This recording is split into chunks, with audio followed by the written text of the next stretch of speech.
Good evening. Tonight we journey to an island where mountains meet the sea, where lemon groves stretch beneath the Mediterranean sun, and where silence could become more powerful than words. This is Sicily. Long before newspapers spoke of gangsters, before black suits and hidden meetings became symbols of organized crime, Sicily was simply a land trying to survive. For centuries, foreign kingdoms arrived one after another. The Greeks, the Romans, the Arabs, the Normans, the Spanish, each left behind castles, churches, traditions, and another layer of uncertainty. For ordinary families, rulers often changed. Justice rarely did. The people learned an important lesson. If danger arrived, no one would come to help. Villages stood isolated among rugged hills. Travel was slow. Communication was difficult. A farmer harvesting olives might never meet the officials who claimed to govern him. The law existed, but only on paper. Real protection came from neighbors, from relatives, or from the strongest man in town. As the years passed, wealthy landowners struggled to protect their farms. Bandits wandered the countryside. Harvests disappeared overnight. Livestock could vanish before sunrise. Someone was always willing to steal. Someone else was always willing to offer protection, for a price. These protectors slowly became more powerful than the officials themselves. People trusted them, feared them, needed them. Their authority grew quietly. There was no grand announcement, no founding ceremony, only whispered agreements made beneath moonlit skies, promises exchanged with firm handshakes. Debts remembered for generations. Honor became a kind of currency. Respect was expected. Disobedience carried consequences. Then came one of the most important ideas in Sicilian culture: silence, not ordinary silence, but a code. A belief that speaking to authorities was worse than enduring injustice. This unwritten rule became known as Omertà. To outsiders, it seemed mysterious. To many Sicilians, it was survival. Questions remained unanswered. Witnesses remembered nothing. Conversations ended before they truly began. Silence protected families. Silence protected reputations. And eventually, silence protected the Mafia. Historians still debate the exact moment the Mafia was born. There was no single founder, no official beginning. Instead, it emerged gradually, like morning fog rolling across the hills, almost invisible, until one day, it covered everything. By the middle of the 19th century, these local groups had become deeply rooted in Sicilian society. They settled disputes, collected payments, protected businesses, and sometimes created the very dangers they claimed to prevent. Power flowed quietly through villages, without uniforms, without elections, without written laws. Only reputation, only fear, only loyalty. As evening settled over Sicily, lanterns flickered inside stone homes. Families gathered around simple meals. Children listened as elders spoke carefully, choosing every word. Some stories could be shared, others were never spoken aloud. Those secrets would not remain on the island forever. Across the Atlantic Ocean, a new world was growing. Millions dreamed of opportunity. Among them were thousands of Sicilians, carrying little more than hope, their traditions, and some shadows that would follow them across the sea. As our first chapter gently comes to an end, the Mediterranean grows quiet once more. The waves continue their endless rhythm against ancient shores, and somewhere, in the soft darkness of Sicily, the first whispers of an empire have already begun. The morning sun slowly rises over Sicily. Its golden light stretches across rolling hills. Ancient stone villages awaken, and church bells echo softly through the quiet valleys. At first glance, everything appears peaceful.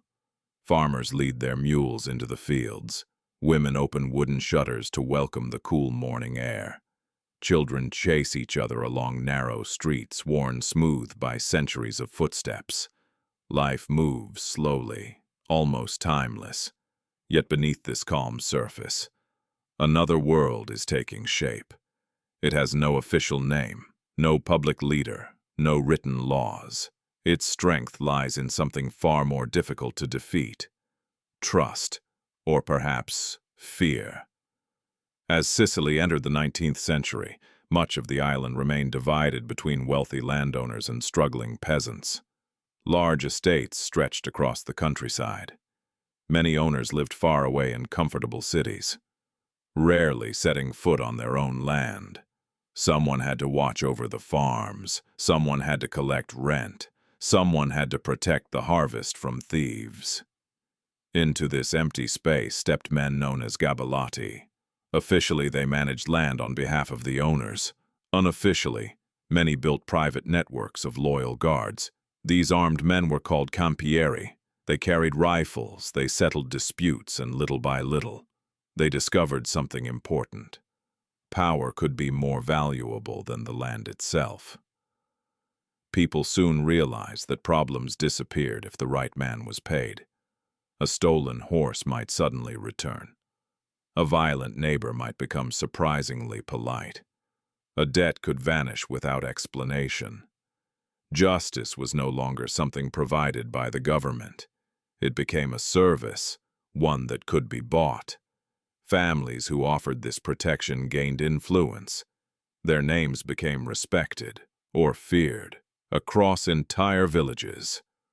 Their sons inherited connections, their brothers formed alliances, their cousins watched neighboring towns. Without ever declaring themselves rulers, they became exactly that. As years passed, these families developed traditions, unlike any official institution. Loyalty came before friendship, before money, sometimes even before family itself. To betray the group was considered the greatest crime imaginable. A man's reputation became his greatest possession. An insult demanded an answer. A promise became sacred, and silence remained absolute. This code, known as Omertà, was more than refusing to speak. It shaped an entire way of life. One did not ask unnecessary questions. One did not involve outsiders. Conflicts stayed within the family. Justice remained private. For many Sicilians, this system felt familiar. Governments changed frequently. Politicians came and went.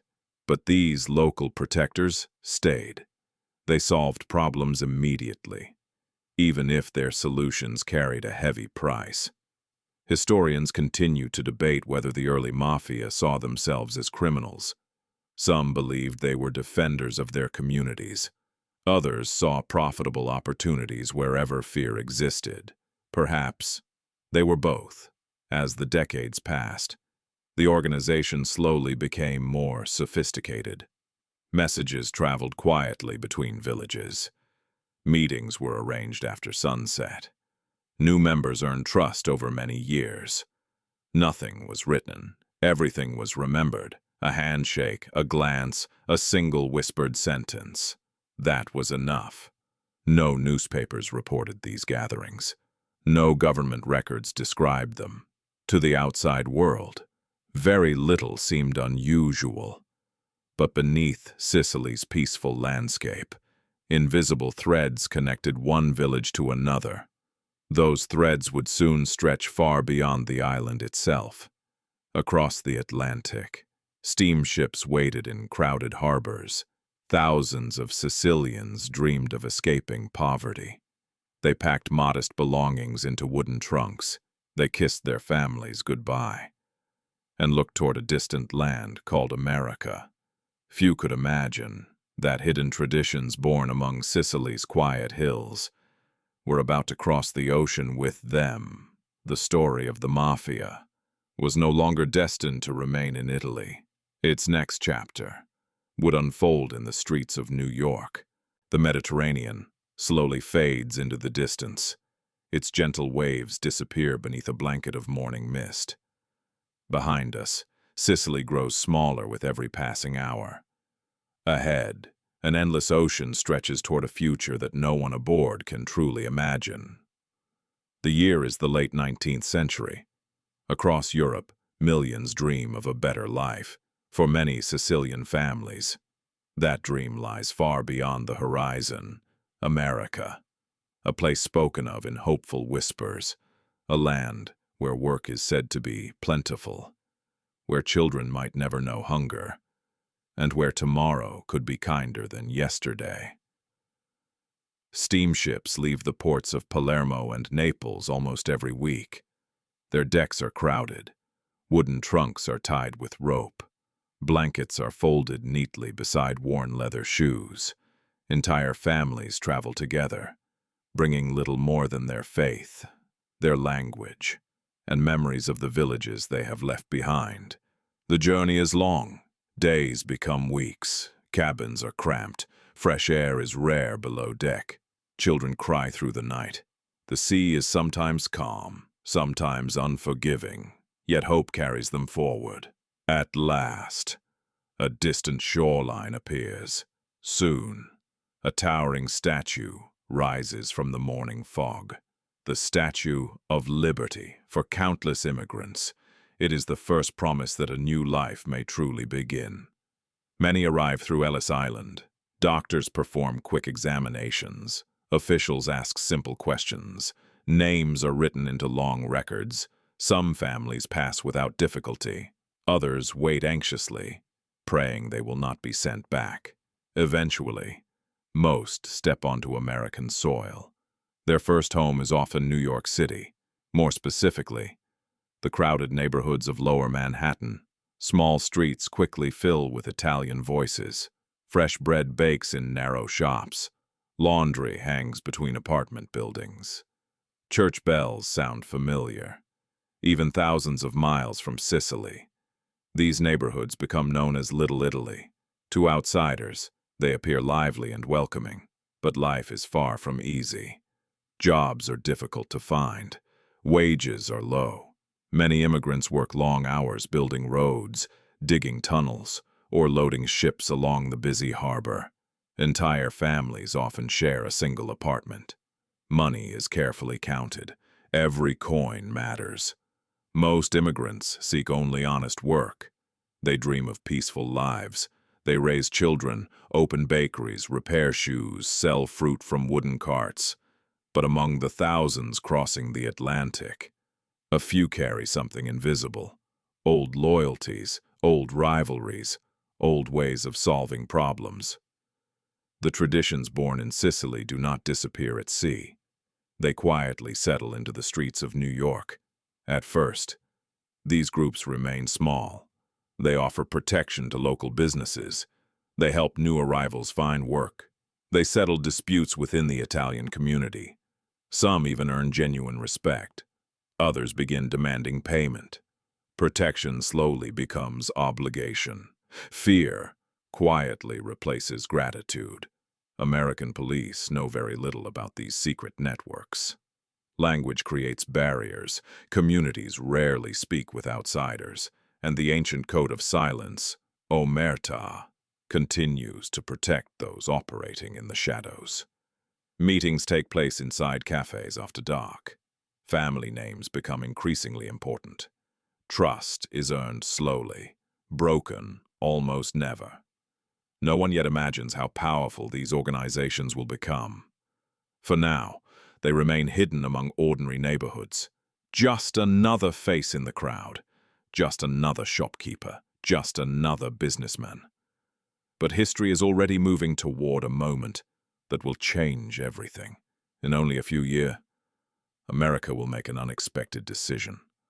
A law intended to improve society will instead create one of the greatest opportunities organized crime has ever known.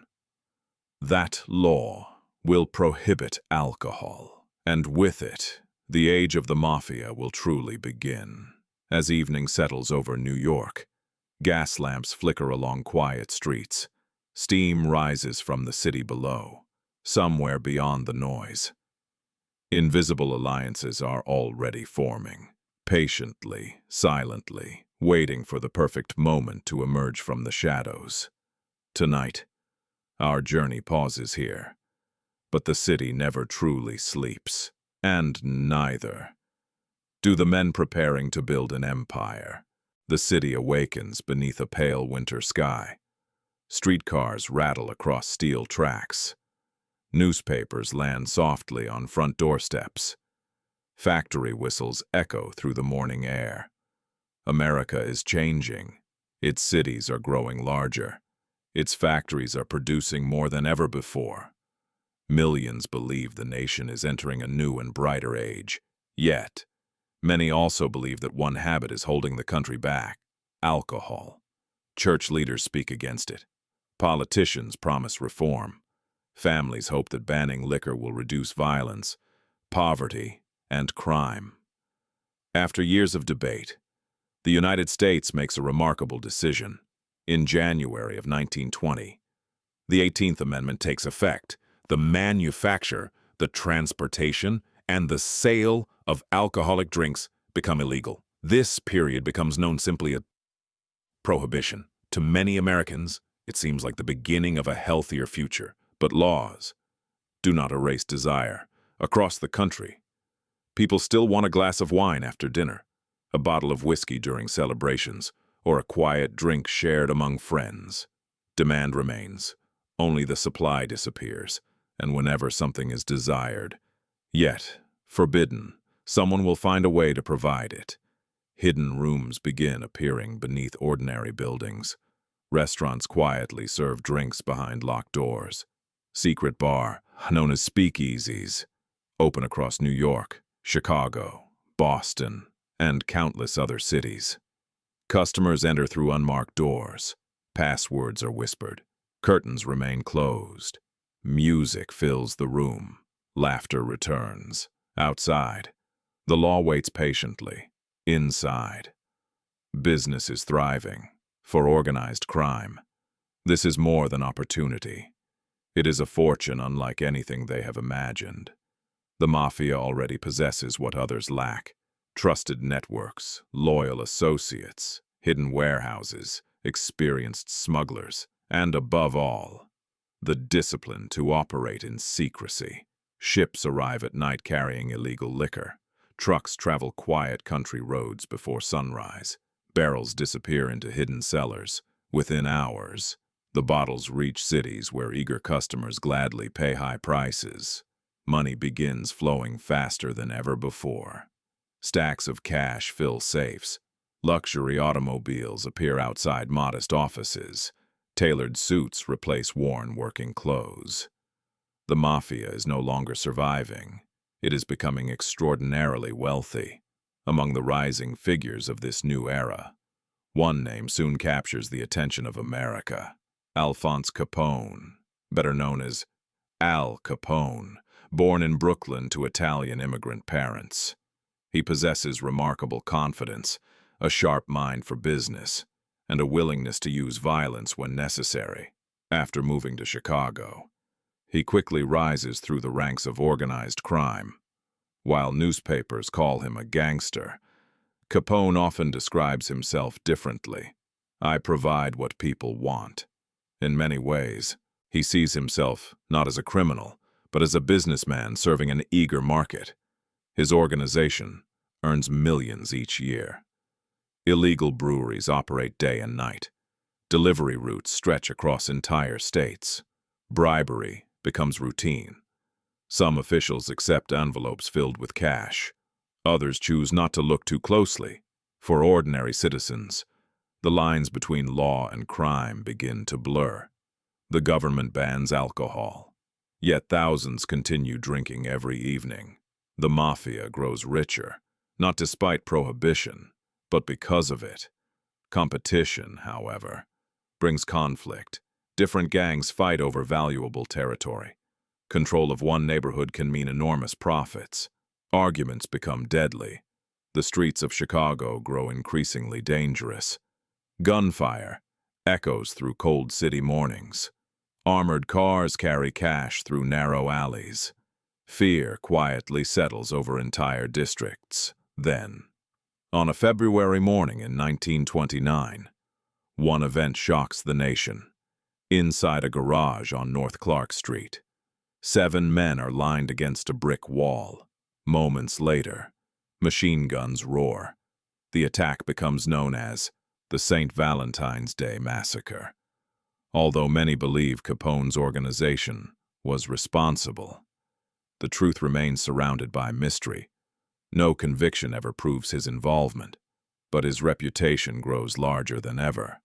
To some, he is the king of organized crime. To others, he is simply the most famous face of a much larger empire across America. The Mafia continues expanding. Its wealth increases, its influence spreads, its leaders begin thinking beyond individual cities. If they cooperate, rather than compete, their power could become almost unimaginable. As night falls, the lights of New York shimmer upon rain-soaked streets. Somewhere behind an unmarked doorway, men in dark suits gather around a wooden table. Quiet voices replace gunfire. The future of organized crime is about to be redesigned, not by chance, but by careful planning. And in our next chapter, one man will reshape the Mafia forever. His name is Charles "Lucky" Luciano. The night is quiet. Rain falls gently upon the streets of New York. Its soft rhythm echoes against brick buildings, while distant taxi horns drift through the darkness. The chaos of Prohibition has created immense fortunes, but it has also created endless conflict. Old rivalries continue. Powerful bosses fight for control. Every disagreement threatens another wave of violence. For many within the Mafia, this constant bloodshed has become a problem. War may win territory, but peace earns far greater profits. Among the younger generation of crime leaders, one man begins imagining a different future. His name is Charles "Lucky" Luciano, born Salvatore Lucania in Sicily. He arrived in America as a young boy, like many immigrant children. He quickly learned the language of New York's crowded streets. He understood something that many older Mafia leaders did not. America was changing, business was changing, and organized crime would need to change as well. Unlike the traditional Sicilian bosses, Luciano believed money mattered more than old family rivalries. He preferred cooperation over endless revenge, planning over emotion, business over pride. To him, crime could become something far larger than scattered gangs. It could become an organization. The early 1930s were filled with tension. The most powerful Mafia leaders in New York competed for absolute control. This struggle became known as the Castellamarese War. For nearly 2 years, fear spread across the city. Assassinations became common. Friends questioned friends. No one knew who might disappear next. Every meeting carried danger. Every handshake required caution. Luciano watched carefully. He understood that if the fighting continued, everyone would lose. When the conflict finally ended, a new opportunity appeared. Instead of allowing one man to rule all others, Luciano proposed something entirely different. A system of balance. Power would be shared. Large territories would remain separate. Disagreements could be discussed, instead of fought with bullets. From this idea emerged what history remembers as the 5 families. Each family controlled different parts of New York. Each had its own leadership, its own members, its own businesses. But together, they followed common rules. The names of these families would become legendary: Bonanno, Gambino, Genovese, Colombo, Lucchese.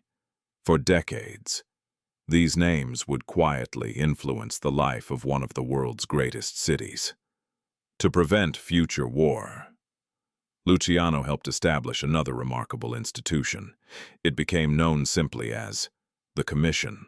Unlike a government, it had no public office, no official flag, no written constitution. Yet its influence reached across America. The commission acted as a council. Powerful mafia leaders gathered to resolve disputes, approve major decisions, and protect the stability of their growing empire. Violence did not disappear, but it became more controlled, more calculated, less impulsive. The mafia was no longer a collection of neighborhood gangs. It had become something far more sophisticated.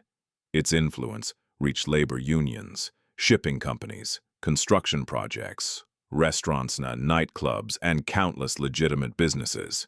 To ordinary citizens, much of this activity remained invisible. Life continued as usual. People hurried to work. Children walked to school. Markets opened each morning. Few realized how many important decisions were quietly shaped behind closed doors. Luciano himself became one of the most influential figures in organized crime. He believed that discipline, planning, and cooperation could accomplish far more than fear alone. Yet even the most carefully built empires remain vulnerable. The American government had begun paying closer attention. Investigators collected evidence. Journalists asked difficult questions. Federal agents patiently watched from the shadows. The years ahead would become increasingly dangerous. The silence that had protected the mafia for generations would soon face its greatest challenge.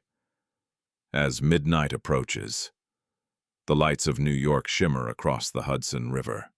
Somewhere high above the sleeping city, powerful men finish another quiet meeting. They leave one by one, without applause, without celebration. Only the sound of polished shoes fading into the darkness. Their empire appears stronger than ever.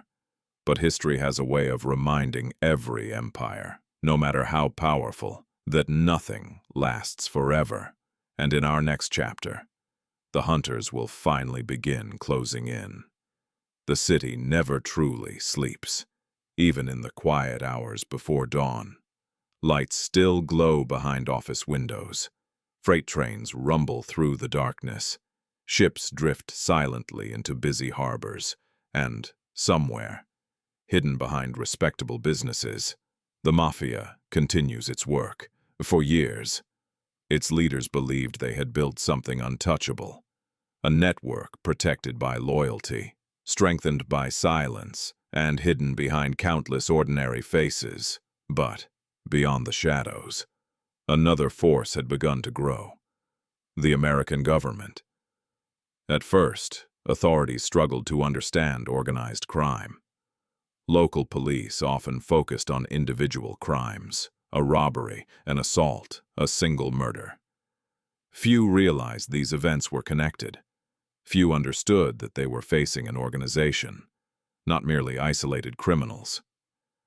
As the years passed, journalists began asking difficult questions.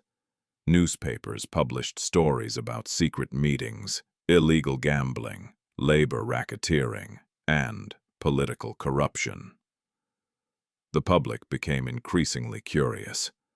Who truly controlled these criminal empires? How had they become so powerful? For a long time, very few people knew the answers. The mafia still lived behind a wall of silence. Witnesses rarely spoke. Victims feared retaliation. Evidence disappeared. Cases collapsed.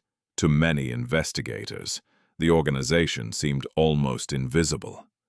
Then, everything began to change. In the middle of the 20th century, federal agencies devoted greater attention to organized crime. Investigators worked patiently, quietly, sometimes for years. Instead of chasing one criminal, they followed entire networks, financial records, telephone calls, business partnerships, family connections. Piece by piece, the hidden structure slowly emerged. One event proved especially important.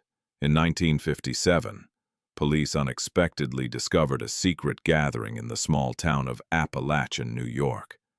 Luxury cars filled quiet country roads. Dozens of powerful mafia figures from across America had gathered for a private meeting.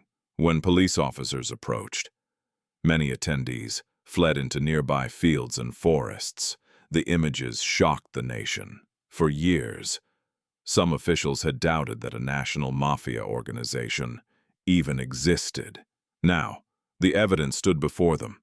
The meeting became a turning point. From that moment, federal investigators intensified their efforts. The organization was no longer treated as rumor. It became a national priority. In the decades that followed, another powerful tool appeared. Electronic surveillance, hidden microphones, court-approved wiretaps. Investigators no longer depended only upon frightened witnesses. Sometimes, the criminals unknowingly revealed their own secrets. Quiet conversations inside restaurants, private offices, or parked automobiles could suddenly become evidence. The wall of silence, though still strong, was beginning to crack. Then came another unexpected challenge. Some members of the mafia chose to cooperate with authorities. For generations, Omertà had demanded absolute loyalty. To betray the family was considered unthinkable. Yet long prison sentences, fear, or changing loyalties persuaded a few men to speak. Their testimony revealed hidden ceremonies, secret rules, organizational structures, and crimes that had remained unsolved for decades. Perhaps the greatest legal weapon arrived in 1970, a new federal law known as the RICO Act. Its full name was the Racketeer Influenced and Corrupt Organizations Act. For investigators, it changed everything. Instead of prosecuting only individual crimes, prosecutors could now target entire criminal organizations. Leaders could be held responsible for patterns of organized criminal activity. No longer was it enough for a mafia boss to avoid committing crimes personally. If prosecutors proved that he directed the organization, he could face justice. One by one, powerful figures entered courtrooms. Some received lengthy prison sentences. Others spent the remainder of their lives behind bars. The empire that once appeared unshakable began to weaken, not through one dramatic battle, but through years of careful investigation. Patience had defeated secrecy. As evening returns once again, the streets of New York remain busy. People hurry home from work. Restaurants fill with conversation. Children laugh in nearby parks. Most pass these familiar places without realizing how much history unfolded beneath their feet. The hidden empire still exists in memory, in stories, in old photographs, and in the echoes of another era.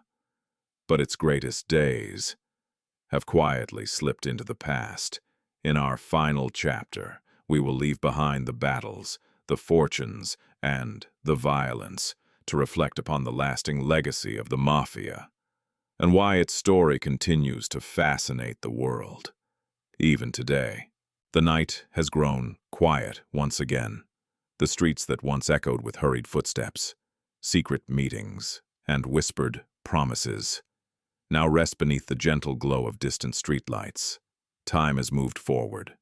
The great Mafia empires of the 20th century no longer command the influence they once held. Many of their most powerful leaders have passed away. Others spent their final years behind prison walls. The neighborhoods that once lived under the shadow of organized crime have changed. New generations walk the same streets, often unaware of the stories hidden beneath the pavement. The corner cafe may seem ordinary. The old warehouse by the harbor may appear forgotten. Yet decades ago, these quiet places witnessed conversations that shaped fortunes, changed lives, and altered the course of American history. Today, the Mafia no longer dominates headlines as it once did. Its power has been greatly reduced. Years of investigation, modern policing, financial surveillance, and changing societies have transformed the world in which it once flourished. But history leaves footprints, and some footprints remain visible, long after those who made them have disappeared. Perhaps that is why the story of the Mafia continues to fascinate people across the world. Not because violence is admirable, nor because crime deserves celebration, but because it reminds us how fragile societies can become. When fear replaces justice, when silence replaces truth, and when power grows in the absence of trust. Books have been written, documentaries have been produced. Countless historians have searched through faded records, old court documents, and forgotten newspaper archives. Each generation asks the same question. How could such an organization become so powerful? The answer is never simple. It was born from poverty, strengthened by uncertainty, expanded through opportunity, and sustained by loyalty, fear, and silence. Yet even the strongest organizations cannot escape time. Empires rise, empires fall, kings disappear, governments change, cities transform. The Mafia proved no exception. Its greatest lesson may not be found in the fortunes it accumulated, nor in the violence it inspired, but in the reminder that no hidden empire remains hidden forever. Eventually, someone begins asking questions. Someone gathers evidence. Someone chooses to speak. And history slowly uncovers what silence once concealed. As we reach the end of tonight's journey, imagine the first Sicilian village once more. Stone houses resting beneath moonlit hills. Olive trees moving gently in the evening breeze. A narrow path winding toward the distant sea. Long ago, a few whispered promises began there. No one could have imagined those whispers would one day cross an ocean, shape the destiny of great American cities, and become one of history's most famous criminal organizations. Now, those whispers have become history. The waves continue to reach Sicily's shores, just as they have for thousands of years. The cities continue to grow. Generations continue to come and go, and history, quietly, turns another page. Thank you for joining me on this peaceful journey through one of history's most mysterious chapters. May the sounds of the distant sea, the quiet streets, and the fading echoes of the past carry you gently into a peaceful night. Sleep well, and until our next journey. Good night. The night has grown wonderfully still. The sea rests quietly beneath the silver light of the moon. Gentle waves reach the shores of Sicily, just as they have for thousands of years. The great mafia empires that once seemed untouchable are no longer what they were. Years of investigation, changing societies, and modern technology gradually weakened the power they once held. Today, many of the streets that witnessed secret meetings and whispered agreements have become ordinary places once again. Visitors walk through the narrow lanes of Sicily and Little Italy, often unaware of the remarkable history hidden beneath their footsteps. Yet history leaves echoes, not to glorify crime, but to remind us how fragile justice can become when fear replaces trust and silence replaces truth. The story of the Mafia is only one chapter in Sicily's long history. It is an island that has also given the world extraordinary culture, ancient traditions, remarkable art, and generations of hard-working families seeking peaceful lives. Perhaps that is history's greatest lesson. Power never lasts forever. Empires rise, and empires fall. Fortunes are built, and fortunes disappear. Only time continues its quiet journey. The mountains remain. The sea continues its endless rhythm, and the stars above Sicily shine without judging those who once walked beneath them. As our journey gently comes to its end, imagine yourself sitting upon a peaceful hillside overlooking the Mediterranean. The village below has fallen asleep. Lanterns have gone dark. Only the distant sound of gentle waves reaches your ears. There is nothing left to discover tonight. No secrets waiting in the shadows. Only calm, only silence, only the quiet reminder that every page of history eventually turns. Thank you for joining me on this peaceful journey through the rise and fall of the Italian Mafia.